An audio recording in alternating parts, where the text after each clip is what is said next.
মরার পাটা তোরে কতদিন বাঁধবো? আল্লাহ রে, আমার এত সুন্দর হাতটা জ্বলে যেতেছে। উফ উফ রে, আমি কি করবো?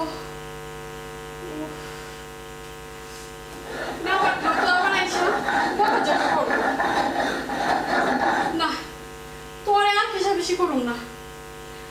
এখন কি করতে হবে? প্ল্যান বাইর করতে হবে।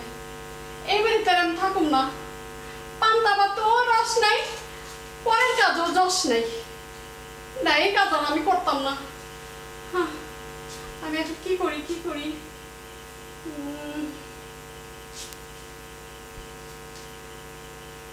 কি করব? গরিব মানুষ, হাতে একটা ফোনও নাই যে একটা ফোন দিয়ে কাউকে কথা বলে কারোর সাথে একটু ফেসবুকে বা ফোনে একটু আলাপ করব, একজনকে বয়ফ্রেন্ড বানাবো। কি যে করব? না, আমার আর এসব ভালো লাগছে না। আমি এখন যাই দেখি সাহেবে ঘরে আছে কিনা। ঘরে না থাকলে ওর ফোন নিয়ে আমি হাই হ্যালো করবো, কথা বলে আমি বয়ফ্রেন্ড ঠিক করবো। তারপর ওর সাথে প্রেম করবো, ভালোবাসবো, আমি বিয়ে করবো। এই পাটাকু তো আমার, আমি এগুলো করতে পারবো না। না, আমি যাই।